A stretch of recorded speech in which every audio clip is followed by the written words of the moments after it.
Hi, everybody. I'm Matt Whitney. I'm the creative director for SDI. And in this video podcast, we are talking about our upcoming series, Spiritual Companionship Through Queer Lenses. And I'm talking with Larry J. Morse III, who's going to be a host for this series. I will be there as well. We're very excited about this series. It is open to all people and all identities, all backgrounds, all types of spiritual companions. The invitation for this series is to explore our lives and our work as spiritual companions and investigate that work in our very spiritual selves through the prism of queer perspectives.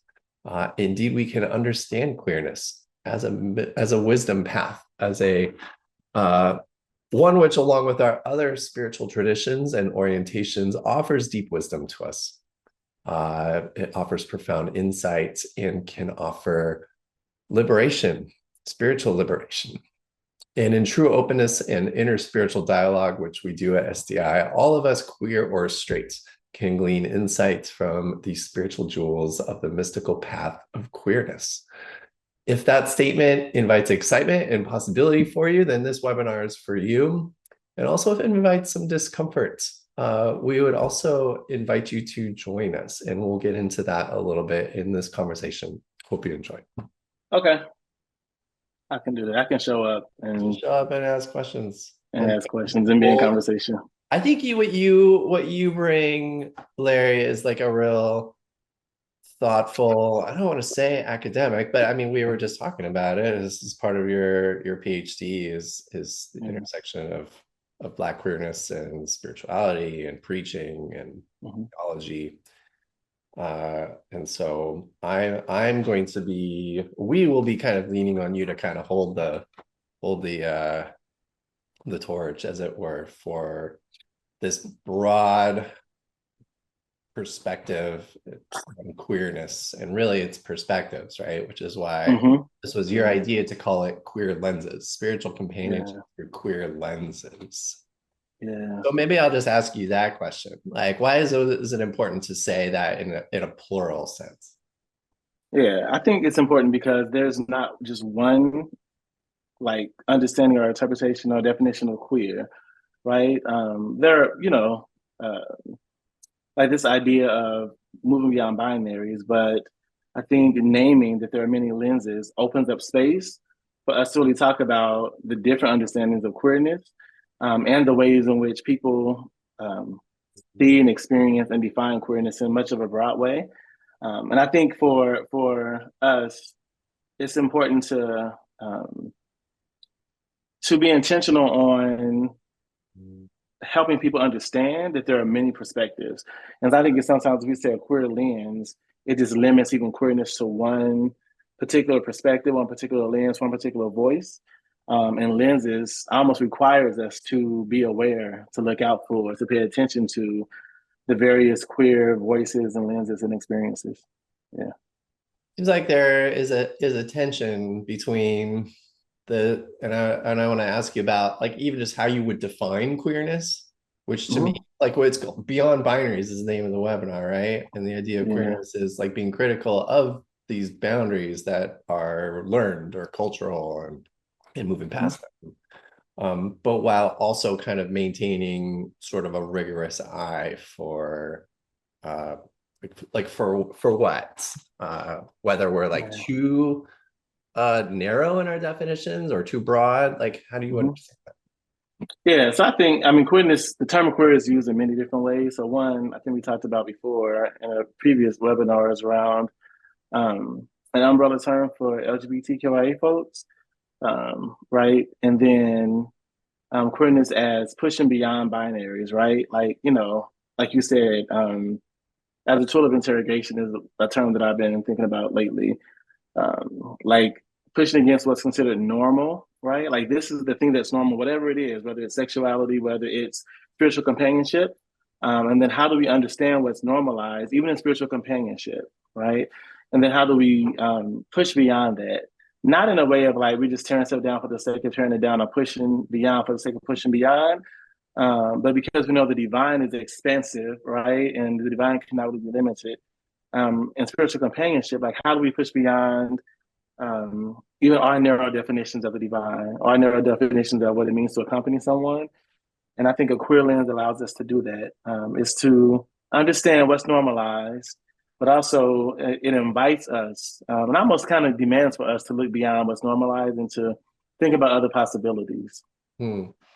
So that sounds really generative. And Yeah. so two approaches, I think, to this webinar and how queerness applies to spiritual companionship. And one is just maybe there's a sense that like our practice is stale or we've been doing it the Mm-hmm. same way for a long time. And want to give it some new life, some like air it out in a sense, like some new energy. So it sounds like one way of thinking about spiritual companionship through the queer lens is just what you named it as, like a sort of methodology or a framework by which we can examine what's stale about our Yeah. practice and how to give it some new life. Yeah. I appreciate you naming it that way because I think sometimes we limit the term queer to just mean sexuality. Yeah. And so this comes up in conversations often. You know, people push back against my stance on it, which is fine. But this idea, if people who identify as heterosexual can be queer or use like a queer lens, and I would say yes, right? Around this idea of really pushing against what's normative, being generative, pushing against binaries, and you know, even if you don't identify as someone who is LGBTQIA. So you mentioning that this webinar being open to folks whose practice may just be stale, right? They may not identify as queer, as LGBTQIA, but they notice there is a staleness or a sense of normality to their practice that isn't generative, right? So the hope is that folks can come to this webinar, hear some different experiences, be in dialogue with folks, um, and leave with some sort of like refreshing or some idea, um, some newness that they can bring into their spiritual practice and their companionship. Yeah. Yeah, which is exciting. And I also like I went to great lengths to define this webinar as like it's not an LGBTQ webinar, right? Mm-hmm.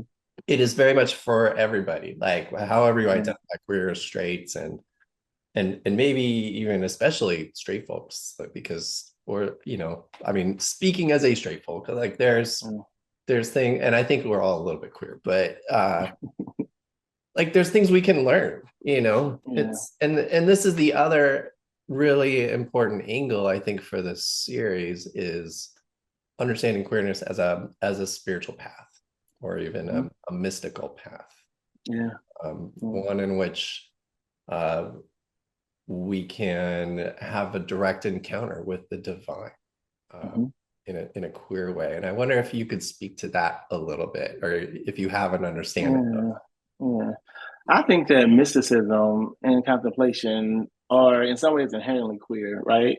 We think about this idea of like slowing down or really connecting with ourselves and with the divine, with community in authentic ways, goes against what is normalized in the world, in most places in the world, particularly the US. So this, you know, we're continuing moving, we're trying to reach the next goal.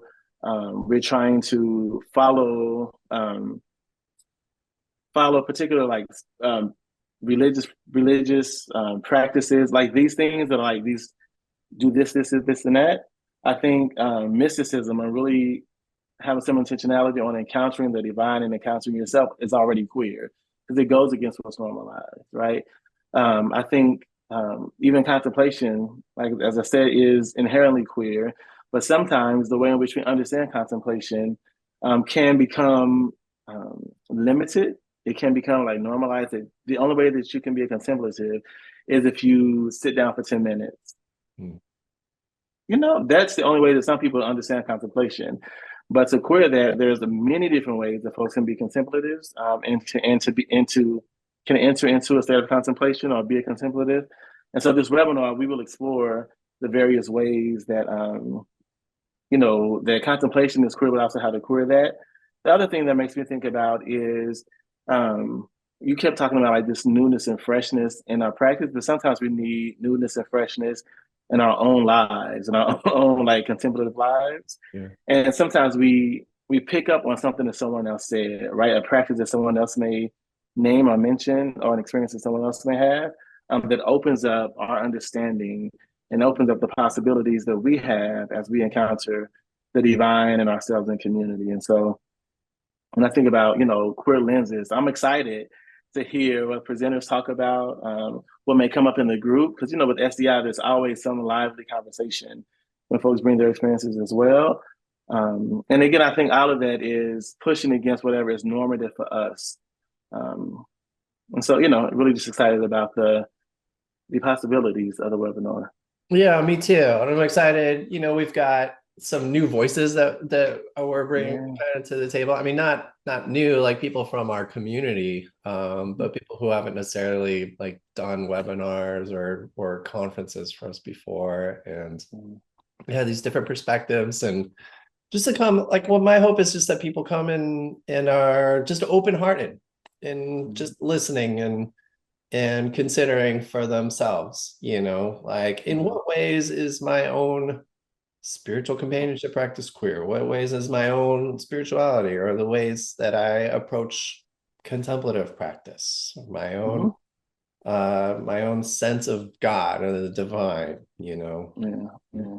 And so I'm excited for it. I'm excited that SDI is doing it, and I hope as many people as possible join us for it. And so this is me like welcoming as many people as possible. Like, come join us. Like, it's not, it's like, Larry, you're going to be there. I'm going to be there. Our presenters will be there, and hopefully you will be there as we kind of explore this together for all of our sakes. Can I offer something else about this term queer, or even that may show up in this webinar? I do think that that queer also has this feeling of being transgressive, right? And that may make some people uncomfortable.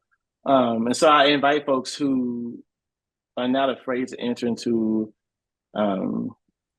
just uncomfortableness, right? In their practice and trying to figure out what is next. And I think sometimes we can be so comfortable with being comfortable, and that that our practice isn't working the way that we want it to, or we know that our own spiritual life is not working the way that we want to. But in order to get to the next phase or the next experience, there has to be some kind of transgression around what's normalized for us. And so I hope that also happens in this webinar, even with the term queer, that there will be a pushing against, right, of what's normalized and what we're comfortable with. And so that we hold that space together as a community when we are uncomfortable. And so we talked about how people who identify as straight can also identify as queer.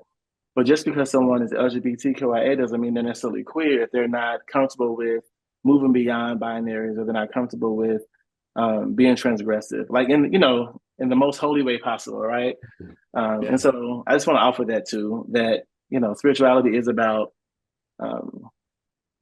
oneness with the divine, with ourselves and with other folks, but there's also some uncomfortableness that comes with that, and it helps us if we are open to experiencing that and kind of moving through that. Yeah, thank you for that invitation. I know for myself that, like, in midlife, that discomfort is an invitation, right? The things that make me uncomfortable or unsettled might actually be like a holy call, a divine invitation. And so if you're watching this or listening to this and you're sensing some discomfort, maybe listen to that, tune into that, and like that discomfort is very welcome. Larry, you put it so well, just holding it in community together. Cool. Well, this is great. Is there anything else you want to say about the series? Oh, we don't want to give it all away. We don't want to give it all away. I would invite people to come, be present, engage. It'll be a good time. Yeah. Well, it'll be good to be with you. And what else do I want to say? we're doing like a free preview at some point before the Hmm. series, and so that'll be in late July. We'll put a notice out about that. Yeah. But otherwise, it's 4 sessions Mondays in August, Mhm. and we hope to see you. And I Yeah. know I'll see you. Yeah. I'll see you too. Good.